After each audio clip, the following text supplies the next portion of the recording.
Well, good afternoon. I'm James Henry, pastor of St. James United Methodist Church, and this is the second week where we're going to be giving the Sunday update a try, where we recap what happened yesterday. For those of you who didn't catch it on the Ustream, didn't watch the full worship service, just want to know what we're talking about. This week we took a look in particular at part of Matthew's Sermon on the Mount. That's chapters 5, 6, and 7 of the book of Matthew. And we took a look specifically at Matthew chapter 6, verse 1, where Jesus tells us that he doesn't want us to, we should be careful, in fact, about making a show of our religion just to get the attention of other people. We talked, and I talked to you a little bit now about how so often we try not to make a show of our religion. In our society, we don't talk about religion hardly at all. We do question our political candidates about it to make sure they have some.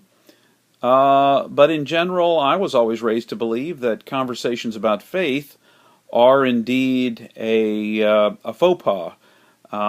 They're not for polite company. And so, how do we go about it seems like we already have that not practicing our faith thing down in public. Now, I was telling people yesterday that, of course, I do make a little bit of a show of my religious faith because, ta-da, I wear a St. James shirt. And that St. James shirt actually says that I'm part of a religious group. People often ask me about that. So, St. James, is that the Catholic Church in Falls Church? And I have to say, no, it's not. It's the United Methodist Church on the west end of Alexandria. Sometimes the conversation goes on, sometimes not so much. But what could Jesus have possibly meant if we are not supposed to show our religion, when in fact we are called upon to live a life of love and kindness and hope, generosity, outreach, connecting with people in the name of Jesus? How can we not make a show of our faith, of our religion, of practicing our religion in public? And it all boils down to, at least from what I can tell in the particular passage, it all boils down to Jesus saying to us that we ought not to practice religion so other people pay attention to us, so that it glorifies us, so that people say, oh, look at him, he's religious. Oh, look at her, she's a person of faith. Jesus wants us, if we're going to practice our faith, to practice the characteristics of what our faith looks like: love and hope and joy and peace, patience with others, self-control, those kinds of things. Those are the kinds of things it's appropriate to practice. One of the things I noted, and I still note, is that immediately following this injunction to not make a big show of our faith, Jesus talks about three different practices of faith that are important. First of all, taking care of the poor, giving alms to the poor. Don't do it. Don't wait for the guy to come around the corner, another person to come around the corner before you give the homeless person something, so that other people will look at you and say, wow, look at them helping out the homeless guy. That's good. It's not about making a show of our giving to those in need.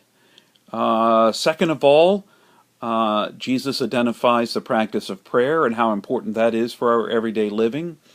I identify one of the biggest challenges in prayer is that we often are the ones that stand in the way of connecting with God through prayer, of opening the door to prayer. It is our own projection of ourself, our own self-image, our own facade that often stands between us and God.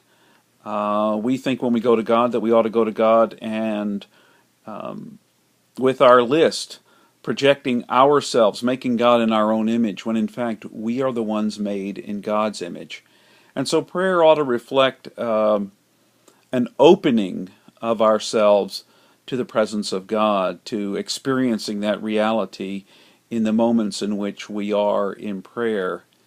Jesus is feels that practice is so important that he actually goes on to give us the Lord's Prayer as sort of an example of what a prayer ought to look like, the kinds of things that ought to be included in there. The third practice that Jesus identifies as important, and one that we don't do so much, we hear about it on pop medical shows and cleansing and that kind of thing, and that practice is called fasting. I would have to admit in my own life that fasting is one of my limitations. I took a vow when I was ordained that I would both practice and teach fasting, and I haven't lived up to that vow. So part of my vow to you, as my congregation, as to people who know me, is that indeed I'm going to become more serious in my faith, and the next step for me, part of the next step for me anyway, is to begin to explore fasting as a regular part of my spiritual life. Now, fasting is the reminder. It has traditionally been involving food. Fasting is a reminder that we do not live by food alone. That in fact, when we feel those hunger pangs, we are yearning for that which is bigger than we are. No matter how much food we eat, we will never be fully satisfied. But there is something that will satisfy us that's bigger than we all are, and that satisfaction comes from the person and connection of Jesus. So those three practices, taking care of those in need, less fortunate than we are, the poor, if you will, poor people.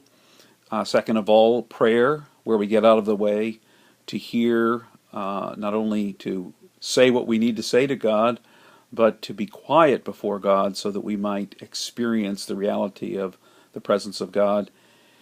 And then also fasting, giving up those things that we think will fill that God-sized hole in our soul, when in fact they never will. And there'll always be the need for more when it comes to those things. So, what do we do about showing our faith? Show it. Show your faith through your actions, through loving people, through being kind. But don't make a show. There's a difference between showing your faith and your love for humanity and making a show of your faith and love for humanity so that other people look at you and admire you or at least notice you. It's not supposed to be that kind of a show. So go and show your faith, but don't make a show of your faith. That's what we talked about yesterday morning. So that's our Monday recap of our Sunday lesson from Matthew chapter 6, verse 1. But I encourage you to pull that up, take a look at it, read it for yourself, and see what you think. Thanks so much for tuning in for our Monday recap of Sunday.